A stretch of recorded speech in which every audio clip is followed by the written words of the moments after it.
Hi there, welcome to Cosmic Soul Alignment. And on today's episode, we are welcoming back Bret and Kevin from the Astral Traveler Institute. They've developed a proven framework called the Wake to Projection Blueprint, which is a step-by-step system that helps you move from sleep to lucid dreaming to full astral projection. And we'll explore how it works, why it's different from other methods, and what you can expect on your first journey beyond the body. So welcome back, Bret. Kevin, it's lovely to have you again. Thanks for having us back. Hello. Pleasure to have you.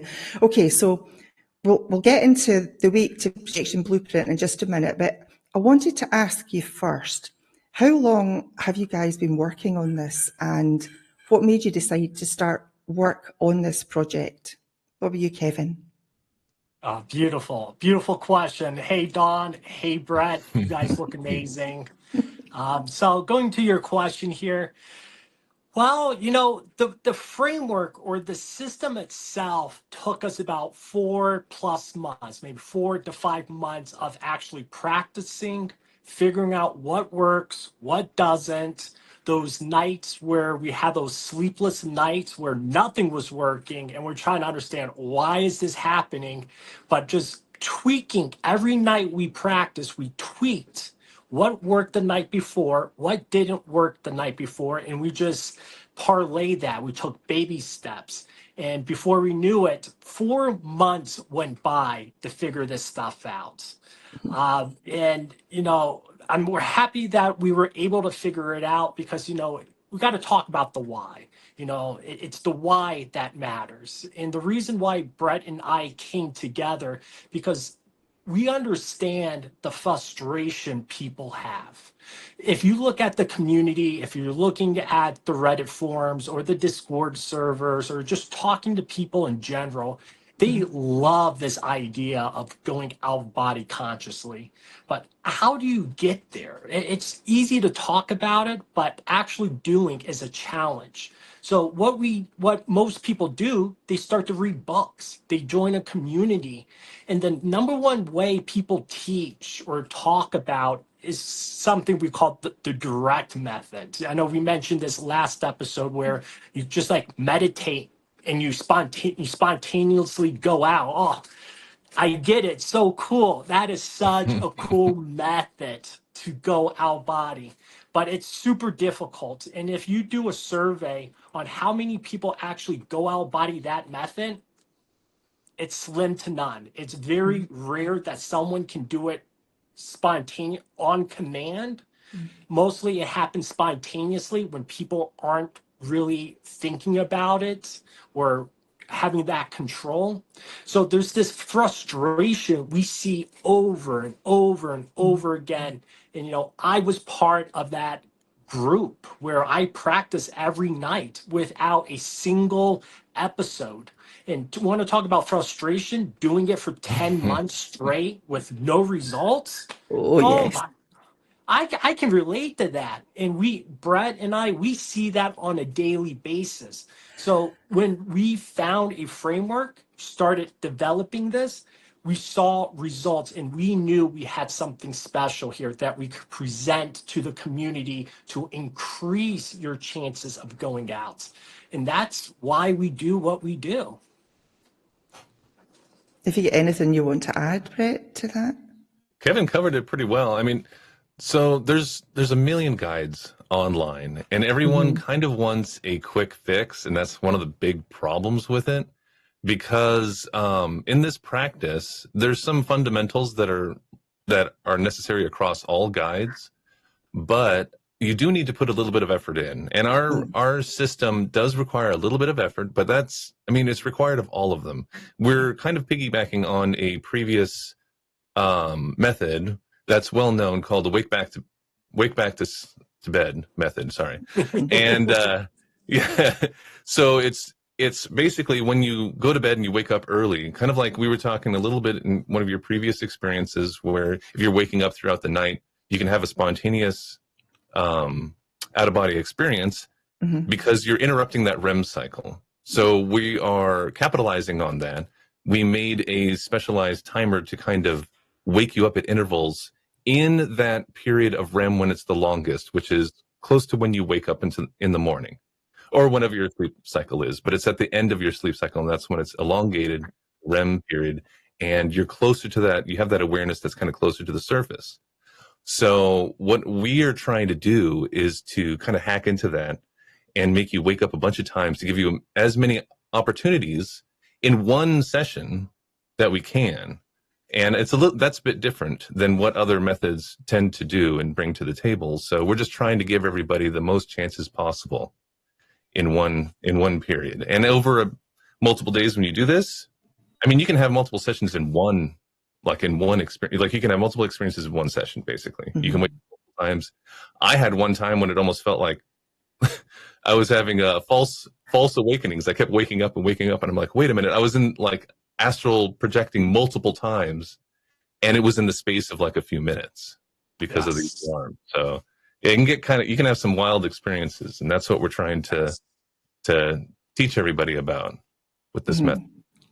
Yeah. Just going back a little bit about what you said about, the going direct method. I know we talked about this the last time, and I discovered that I had done that a few times, much to my surprise. I had no idea about this method. And at that time, I think I was explaining that it happens to me when I've been physically exerting myself. My body is tired, but my mind's had so much oxygen. It's like, okay, what are we going to do? What are we going to do? And my body's like, oh, no, I don't think so. And it wants to fall asleep. And that is when I tend to head out of my body. You nailed it. That is a technique. Get your body tired. Tired. You're basically spontaneously entering the mind awake, body asleep state, which is what we're also trying to capitalize on. And to be honest, most of the indirect methods all revolve around that, around bodily sleep. But you jumping into that naturally, that's awesome. That doesn't happen that often for many people. So yeah, it's happened a few times. But maybe before we started recording here, we were talking about how your sleep affects this experience.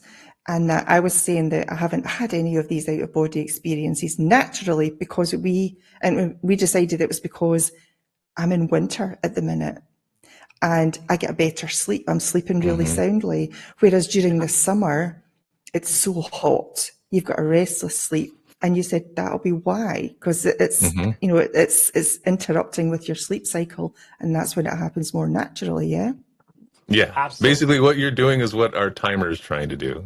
Like with our method, it's like you're naturally waking up, and in one of those episodes, your mind woke up and your body laying still.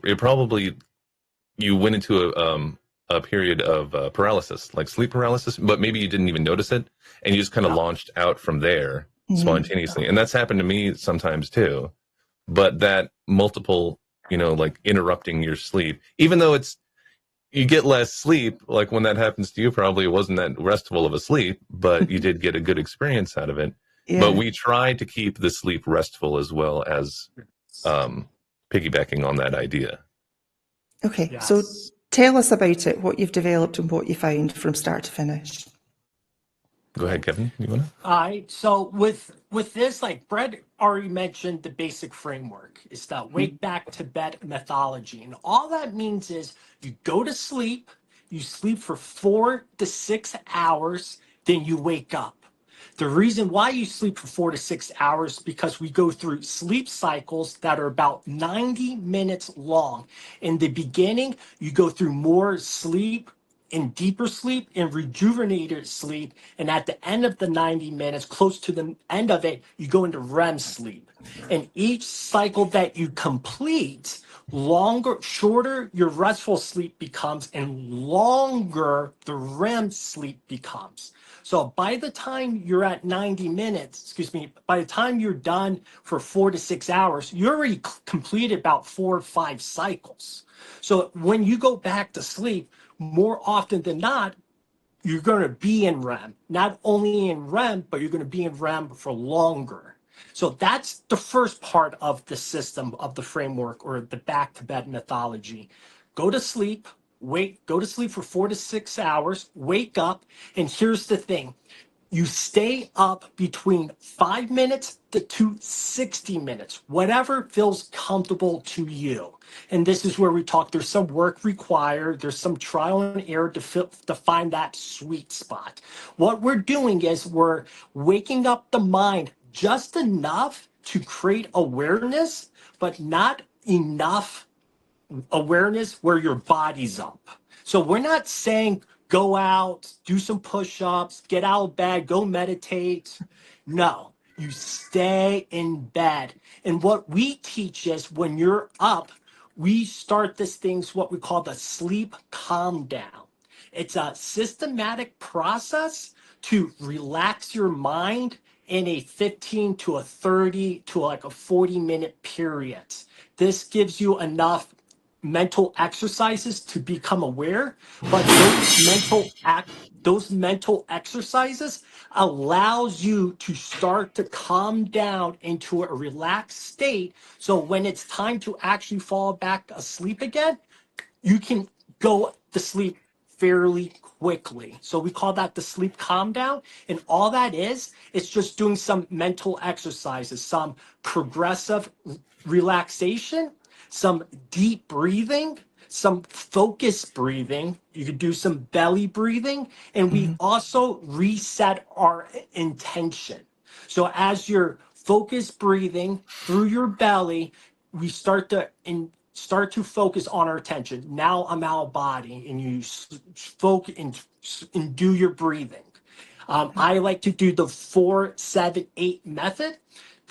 This is a proven method within a empirical environment that shows it does relax the body. You inhale for 4, hold for 7, and you exhale for 8. You do that over and over again. Focus on your intentions. And for me, it takes me about 30 minutes. Everyone's different, like we mentioned. Yeah. And once you're ready to go back to bed again, that's where Bret mentioned that bridge timer. It's an MP3 file. It's about 2 hours long, and it has 9 intervals. And those intervals are systematically placed will give you the best results. Because what we're trying to do, like Bret mentioned, we're trying to wake ourselves up during that REM cycle, because that's actually a very light sleep, but we're not waking our body up. We're trying to wake up our awareness. So more often than not, when you hear the sound, the tones, you'll wake up into paralysis. Or if you do wake up and you're like, oh, I'm okay, when you fall back to sleep, you'll fall back into paralysis. And that's the key. We're forcing our bodies to get into a paralysis state, because that is a altered state of consciousness. And it's 1 foot in the astral, and it's 1 foot still in your body. It's a springboard. So the whole goal is to be aware enough to wake up in paralysis. Then from paralysis, that's when we can exit the body. And that's what separates our system from everyone else, is through this bridge timer that's been shown to wake people up. And just real quick here, one methodology that the bridge timer does, because of the different fluctuations within the tones itself. You know how you set your alarm? I'm going to wake up at 7 a.m. today, and you naturally get up at like 6:55, because your body knows, your brain knows, your consciousness knows time. And that's what that bridge timer is also doing. We go up, we go down, we go up again, we come down again with the times, because our body is expecting that timer. And when it doesn't hear that timer, it naturally wakes itself up. Mentally, it wakes up. And that's how we get into that paralysis state, because of those intervals on that timer. Then from there, when you're in paralysis, we have a whole protocol on what to do. And that protocol is separation. First thing you can do, it's the simplest, command it. I command myself out of body. If that doesn't work, you visualize it. I visualize myself floating up. I visualize myself doing a 180, and I can feel myself spinning. If that doesn't work, we There's a do bunch. yeah, we have a whole list. Things Then to try. Mhm. yeah, the last thing you do, and this is my personal favorite, is the physical exit, the rollout. And this is the most common thing you read about if you do any type of reading. It's the rollout method. And when you start to roll, it's the most sensational It's weird. experience you can never explain. Because Yeah. like Brett is already alluding to it. It's a It's weird weird. sensation, and you can't move. Like you can just start to feel yourself moving, but over time, if you start moving, you'll start to move more and more and more, and eventually you get over that tipping point, and you just naturally you fall out of your bed. Yeah. So I know it was a lot I just explained. That's from start to finish, but it's that simple. Uh-huh. You go to sleep, wake up, go to sleep a second time, and you wake up multiple times through that bridge timer in hopes that you wake up or fall back into paralysis. So Brad, anything I missed you want to add, my friend, please I do. just want to, because some people are kind of turned off and thinking that's like, there's so many things to do. I have to get up early. I got to like up my sleep. And that's probably the number one thing that like shies people away from it. It's not that bad though. It's like in our method, when we talk about it, we preferably, when you're trying it on a night, you don't want to do it every night, by the way. You're going to destroy your sleep. With wake back to bed, you can't do it every night. So you set aside a few times a week, a couple times a week. And even though you want to be doing your intentions every night, but for this, you go to bed a little bit early because we want you to have enough sleep, right? And then preferably towards the end of your normal sleep period. So when it's 4 to 6 hours, as far as you can get that to the end, towards that 6 hours, that would be the best since the REM period is the longest. So you're waking up a bit early, and then you have that sleep calm down that we talked about. And for everyone, this is going to be different. I mean, for me, I'm kind of a light sleeper, so I kind of wake up like quickly. And so I don't have to take that much time before like, okay, I'm setting my intentions and then I start the timer. So everyone's kind of a little bit different in that. And the feeling you're kind of looking for is like you're awake, but you kind of feel that heaviness, that kind of, it's like a weight over I know what you mean. Mm-hmm. Yeah. And that's when okay, my body wants to go back to sleep. Yes. And then like you start the timer and just fall asleep. The biggest problem that people tend to have is it happens for me too. It took me a bit. It's the anticipatory anxiety of knowing that like there's going to be a bunch of timers, and then it makes it hard to fall asleep. Yes. But and that's totally dependent on the person too. I mean, some people just fall asleep at the drop of a hat. It takes me a little bit. That's why we have a gap of time in the beginning for you to fall asleep. And also we have a guided one too, that I have a little bit of a guided information on like what to expect, what to do, like what kind of intentions to have, and just try to calm you down and make you and have you fall asleep. There's music in it too. And then when the timers wake you up, it's basically us going like, awaken, like it's now you're out of body. It's voices. It's not like a tone that's waking you up. It's someone trying to talk to you to get you out of body. And the reason we have those at different intervals is because you don't want a like repeating pattern, because for some reason it's like your subconscious, like Kevin was saying earlier, it knows when that alarm is and you wake up before it. Once you're used to an alarm, you just kind of automatically wake minutes before it. At least for me, I've always woken up before alarms. If you had a regular interval, it's kind of like your subconscious is like, I'm going to wake you up every time a little bit before it goes off. And then you're laying there and you're awake and then you hear it go off and it doesn't have as much of an impact. That's why we mix it up and we don't tell you the interval. I mean, preferably, you can look it up. We have that information too, but not knowing kind of makes it better because then your subconscious is like, hey, I don't know what. So you wake up in the middle of it and we have it numbered as well. So it'll give you the message to waken up and then it'll say 1, 2. We have each one numbered because that can be an indicator as well that you're out of body. If we have 9 and you wake up, it says it's time to wake up 12 and you're like, 12. Sorry, I gotta laugh. 22. That's a true Yeah, story. it's like, wait a minute. Or you hear like one, and then the next thing you hear it says one. You're like, hold on. And that can be enough of like a mental kick to make you question what's happening. And even that questioning can kick off a Yes. spontaneous projection on its own. So we're trying to pack in a Yes. bunch of different things to help you get Mhm. out, in one session. Yes. Would it work for everybody? All of these methods, I mean, they're hit and miss. The wake back to bed one is one of the most common ones because it's one of the quickest and simplest ways for people to get out, even though it takes a little bit of effort. It's one of the most common, like, generalized techniques, because almost everybody, I mean, has probably had some point in their life when they've woken up by accident and been in paralysis, right? It's something that we all experience, or we Mhm. can experience randomly, right?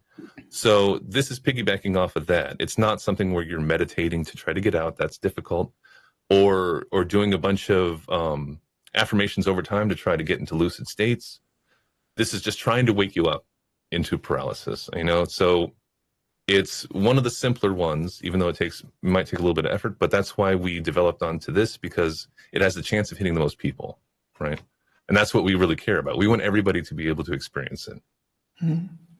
I know that you're trying to, when you said, you wake up and you're in that sleep paralysis, you Mm-hmm. move into that state. Sometimes it can be really scary. And I think I mentioned this before, actually, that happened to me a few times. And I panicked, panicked Yeah. to start with, because I thought I was being, held down by some kind of, maybe even a demonic force, or, whatever I believed it to be. But then once you understand the cycle and how this works and the Mm-hmm. sensations it creates, then you can move into that, like I did, just totally changed, and woke up in that state, or found myself in that state, and thought, okay, I was conscious enough to remember, and I thought, okay, I'm just going to relax into it. Then the next thing, off I went. So it's not resisting, not resisting. Yes. Yeah. But I wanted just to go back before I forget what you said, Kevin, here about the roll out method. I've actually done that, and I've just remembered now since you said. I would been trying to, now I leave my body, now I'm fully out of my body. And when I didn't feel I was going anywhere, I think I got a bit impatient one time and said, well, I'm just going to stand up then. And I rolled, and I thought, oh, that worked. That worked pretty well. So that was the first time I ever did. I don't remember a weird sensation like Oh, you guys had interesting. described. I don't remember having anything weird. I remember just rolling over as if I was getting out of bed. Yeah. Which was very interesting. That can Yeah. happen. I When you mean, go ahead. go ahead, Brett. Well, I was just going to say I've never had an exit that's been the same out of all of Uh-huh. them. And sometimes, like when I was saying I had the false awakenings, it was as if I woke up normally. Like everything Yes. looked normal, and it was like there was light and everything, and I'm like, oh, I woke up, and then I wake up again. I'm like, hold on, or I try to get up, and then I feel like I weigh 1,000,000 pounds or something. That can happen. Sometimes, like you were saying, people can just spontaneously going out Yep. seems to be like that's the gold standard, right? That's what you want. When you're in that paralysis state, usually you don't have to do much. I mean, we give people a Yes. lot of instructions on things that they can try if it didn't automatically happen. Like in your case, right? Just standing up worked for you. Yep. Usually, like you just kind of float right out, or like it'll just pop out without much help. And I mean, that's generally what's going to be the most common for people.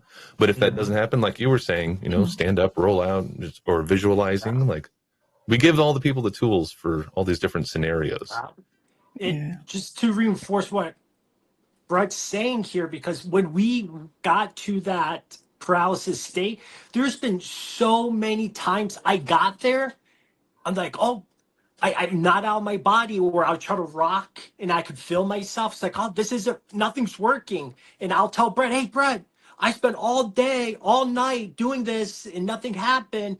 And you know what Brett told me? He says, Kevin, you were probably out of body, but you just didn't realize it. Realize And it. that's when we started to experiment, commanding it, visualizing it, having a physical separation, visualizing an orb in front of us, pulling us towards that orb, or having that floating sensation. We practice with all those different techniques, and that's what we tell people. When you wake up with those tone, not even a tone, with that voice, with that angelic Bret voice of his, when he slowly nudges you aware, we tell people, go through each one of them until you go through all of them and nothing happens, then fall back to sleep. Because more often than not, you're already having some kind of experiences, but you just don't realize it.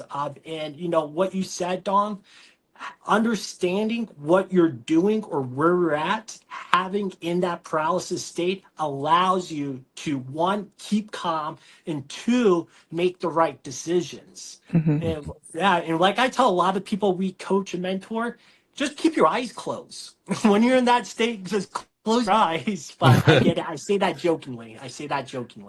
But yeah, so Bret, so that's it. That's what I'm going to say. I think we naturally go out of body anyway, and I think what we're trying to do here is do it consciously so that we can remember our experiences. And once we are out of body and we consciously know we're out of body, then we can go wherever we like or do whatever we want, meet whoever we want. Yeah. Have you had experience of that? What about Bret? Sorry. Okay. Yeah. I mean, when I've gone out of body a bunch of times, and I've met like my guide, I've met like, actually like an astral partner that I'm with outside of this life, which was really strange. And they showed me their past lives, which I didn't get at the time because it seemed like a bunch of kind of depressing lives. But to them, they got the most out of it. Like they learned the most by having struggles to overcome, and they were happy about that. But I wanted to talk about actually something that you mentioned earlier, Dawn, when you were talking about like in paralysis, you feeling like you're held down and everything like that. So I know this is going to be a big, talking point for a lot of people, because it's easy to get kind of the fear of the unknown grips us all. And I mean, I've had the same problems too, because even though we also share the same ideal or belief that you go out of body every night. Like this is just a natural thing that people are doing. And if that's the case, then there's nothing to really be afraid of, because you're doing it naturally anyway, right? It's just that we're awake for it, so it seems strange. And the paralysis part, like being held down, and how some people say they see like shadow people, or something scary that's trying to wake them up, or something sitting on top of them. So when it comes to this, there's a kind of an interesting phenomenon. And there's a term for it, an old what's a theosophical term, like almost occultish term for it, called the guardian of the threshold. And it's a tester of like acolytes, like adepts, like people trying to reach and see beyond the veil. It tests people. And that is kind of what you're going through when people are seeing like these creepy things that try to wake them up. Think of it as kind of like an anti-cheat system. Like it's trying to test you to see if you can remain calm enough. Like you must be this chill to ride this ride. It's testing your emotional state. If you can stay calm and you have the presence of mind to keep going and to kind of just get past it and ignore it, not to get overly emotional, overly scared, overly angry, and just kind of move past. And so that's why it looks different for everybody. I've had it happen to me, and it was creepy and weird, and it made me wake up because I wasn't expecting it. And after that happened, I kicked myself. And I can tell you what it is what happened if you want to hear it. Sure. People like a creepy story, right? But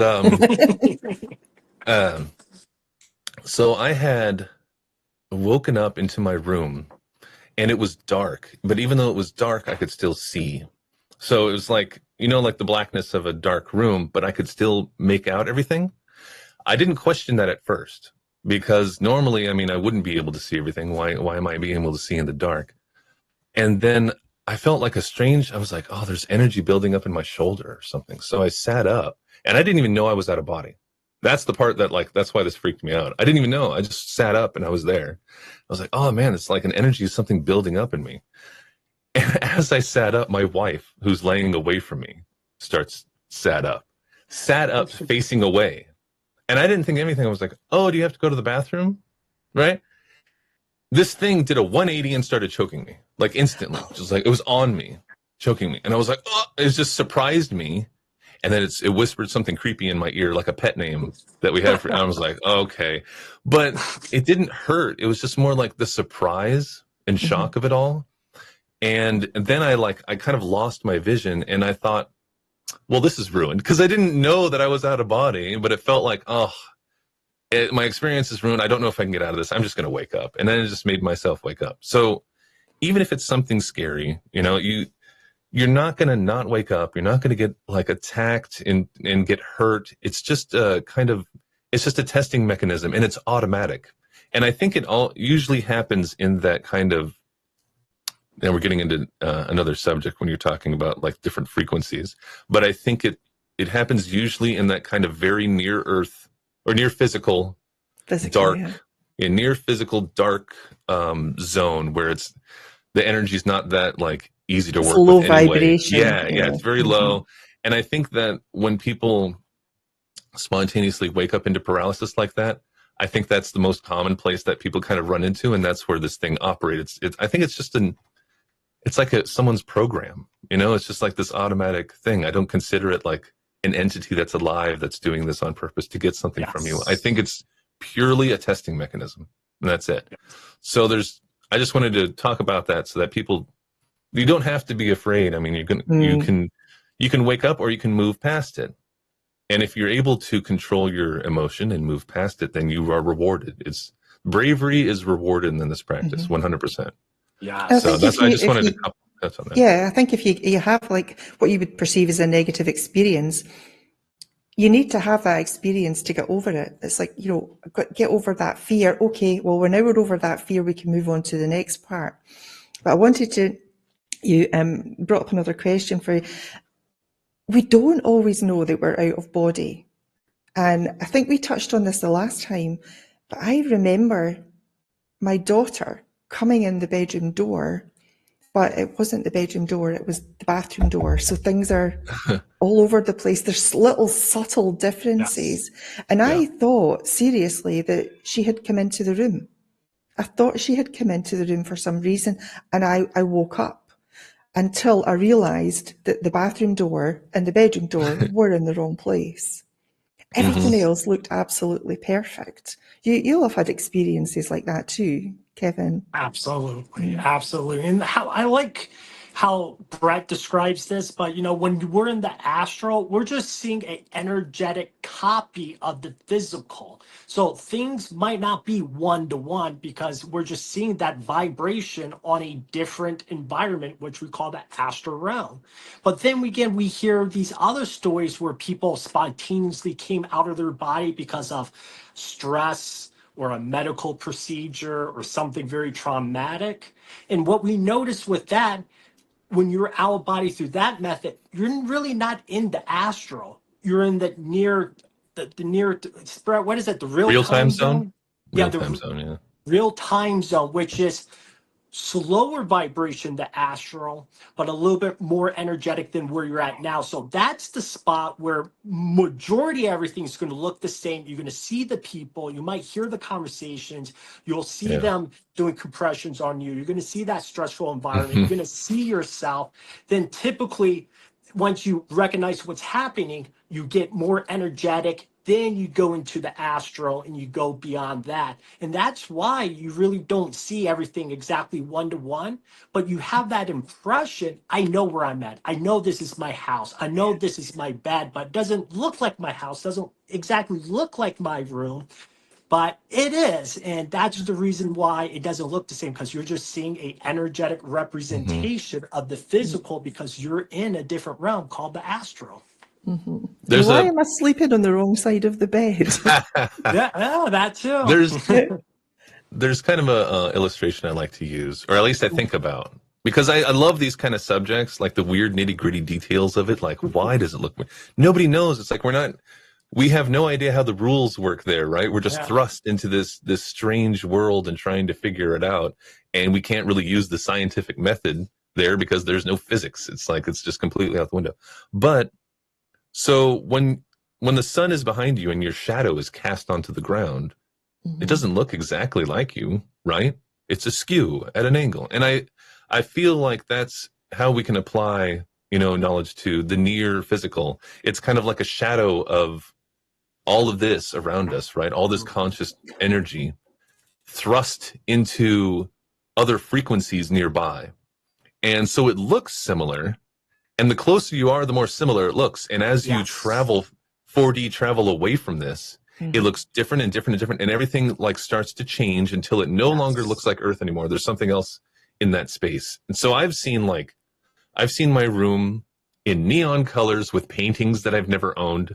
I've seen my bedroom turned into a one-room cabin with like windows, and I'm like, what's going on? And then outside I'm looking and like the sky is just complete orange. But so it's like, okay, I must be pretty far away from the physical at this moment because everything my apartment, is gone. It's like everything that makes the building is gone and there's something else.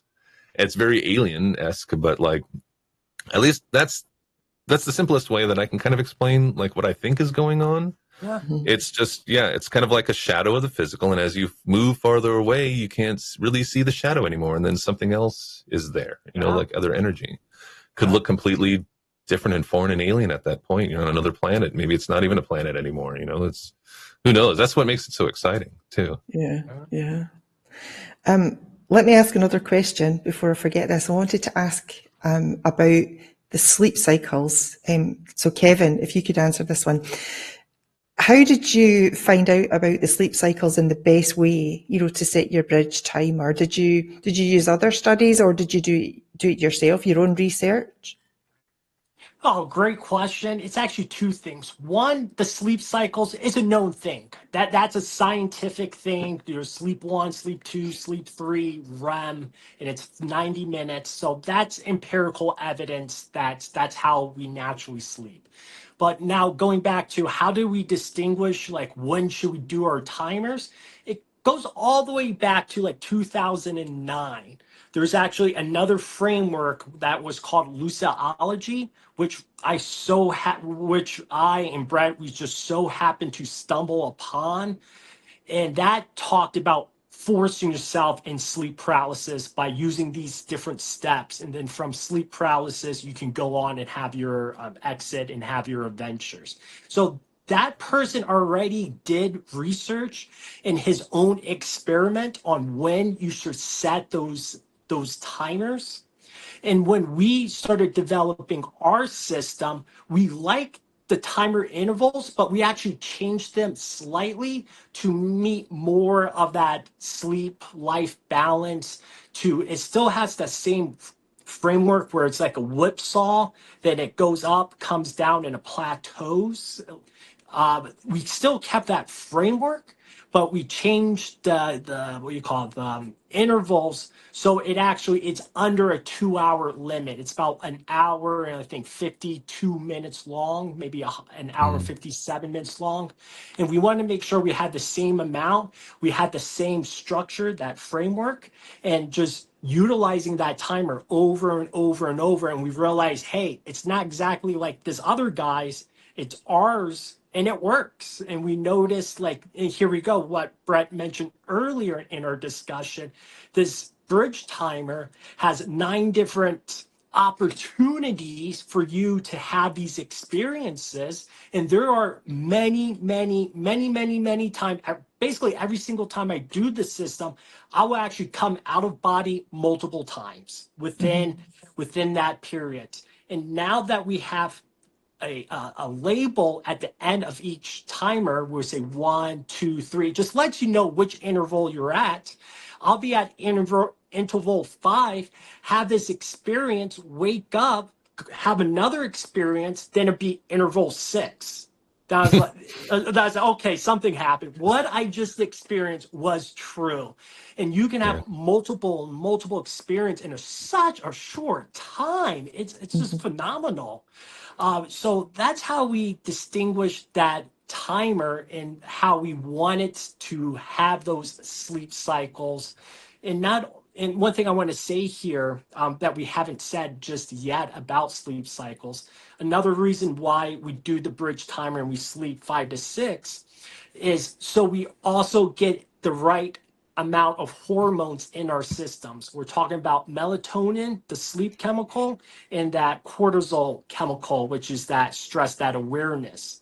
And so not only do we have this timer gentle with the labels, 9 different intervals, not only do we sleep 4 to 6 hours, we also have the right mix of sleepiness for our body and cortisol for our minds to be aware. Like Brent mentioned earlier, in our system, we stack different methodologies and techniques on top of each other to just better put people in a position to have an out-body experience. And it's just crazy. It's just crazy. I'm just thinking about it. Yeah. It might be a lot, but we're just trying to give everybody a bunch of tools, right? We're trying to cover all the bases. And Yes. so it might seem a little overwhelming. But that's why we have multiple videos talking about it, and we're also available on our Discord to talk about it too if anybody has any questions, because this is something we love to discuss. So Yeah, me too. yeah. What role then does intention play in your system? Why, is mindset just as important as technique? Oh yeah. Take it away. Brett's a good explainer. This is one of my goodness. I like this one because Oh yeah. for any technique, so any guide, any technique, you need to have intention. You need to kind of train your subconscious and show it that this is what you want. And one of the interesting things is that with intention over time, and for some reason, usually for me, there's like a gap of time. Like if I'm trying to train my subconscious, there's like a ramp up in terms of it listening to me. And it's almost like another person that's a part of me. It's like I have to convince them this is what I want. And through intention, through affirmation, that's how I do it. And then it does the work. So just like when we were talking about alarms and your subconscious kind of wakes you up before an alarm, it's doing work. It's waking you up and saying, hey, you need to get ready. So that same thing, that same mechanic can wake you up and give you opportunities to project out of your body because it knows that's what you want. And so it through the timer and through the training of your subconscious, both of these things mixed, right? You're trying to give yourself as many chances you can to go out of body. And one of those big ones that's very important, like you're talking about, the intention is to train your subconscious to do that work in creating an opportunity. It helps wake you up. And as like in the beginning, like when I first got out of body, before I even met Kevin, I was doing affirmation work. And that's basically what I did. Every night I wrote down, like I go out of body tonight. I'm not afraid. These are the goals that I have. As many things that I could think of that kind of just spontaneously came to me. And I would write them down once and then I'd kind of go over them. I'm like, okay, I'm instilling it in my brain. I drill it into my subconscious. This is what I want. Give it to me.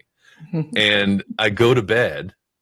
I would just go to bed, trusting and expecting that I would have a spontaneous projection as soon as I fell asleep. Took a few weeks, and then it started to happen. Like weird things started to happen, and I would like, as soon as I fell asleep, I would just roll right out of my body off the end of the bed. It was like somersault, just right off.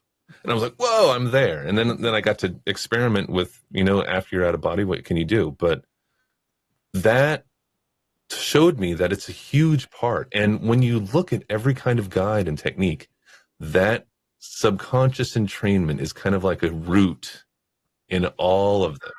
In all of them, you have them talk about, setting those goals, those intentions, the affirmations. And it does work over time. Even if you took away everything else we offered, that will work over time if you're really serious about it. It's just one of those things that complements everything else that we're doing.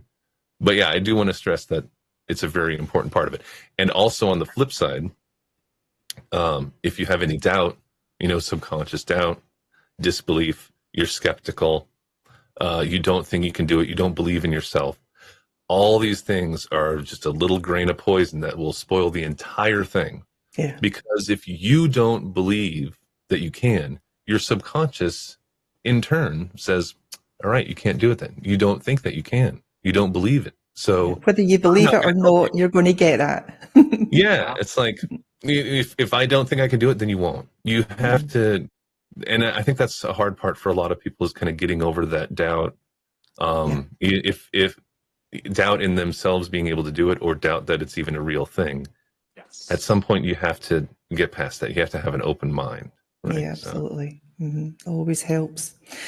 Kevin, for somebody then who's maybe going through your program and then all of a sudden they are consciously experiencing themselves going out of body, what would you then tell them or give us some suggestions of what you would tell them to do?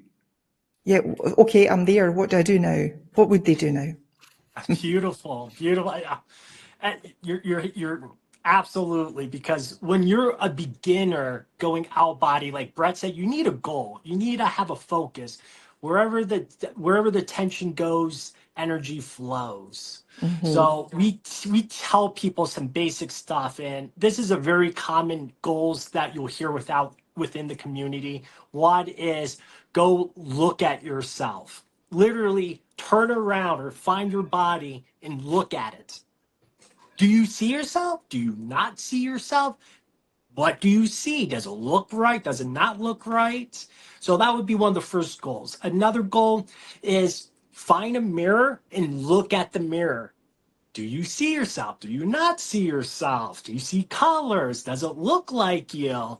I remember, just a side story, one of the first times I ever looked at myself in the mirror, I could see myself, but it looks like I was phasing. There was multiple copies of myself pre-imposed on top of each other, all doing different things. And I was like, what am I looking That at? like the Matrix movie, right? Yeah, exactly. All at the same time, just keeping calm it's just so cool, because when you're in the astral, like things look as real can be. And here I am, just like tense focus on these outlines, that these copies of myself doing what they're doing. I was like, this is what they mean by looking at a mirror and seeing what you see. This is what they're talking about. And another thing is, this one's pretty interesting too, is find something and eat it. Literally Yeah. find something in your Oh, environment wow. and put it in your mouth. And what does it taste like? Does it taste like anything? Could you pick it up? Could it go in your mouth? All these questions will start to arise. And it's cool and all to have these experiences.